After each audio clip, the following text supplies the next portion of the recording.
এখন থেকে ঠিক 15 ঘন্টার মধ্যে এসএসসি রেজাল্ট পাবলিশড হবে।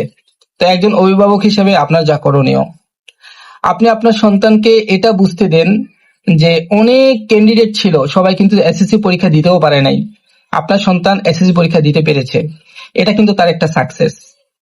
আপনি তার সাথে শেয়ার করুন যে তোমার যদি প্রত্যাশিত রেজাল্ট হয় আমি তোমাকে এখানে দেখতে চাই, আর যদি প্রত্যাশিত রেজাল্ট নাও হয় আমি তোমাকে ঠিক ওইখানেই দেখতে চাই।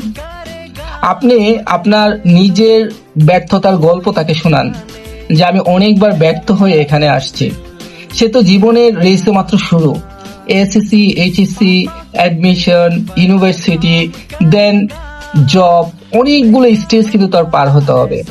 তো প্রথম স্টেজে যদি আপনি তাকে সাপোর্ট দেন তাহলে কিন্তু সে ভবিষ্যতে ভালো কিছু করতে পারবে। সন্তানকে কতটা ভালোবাসেন সেটা আপনার সন্তানকে আপনি বুঝান যে এই রেজাল্ট তার জীবনের একটা পার্ট, এই রেজাল্ট তার জীবনের গল্প লিখে দেবে না।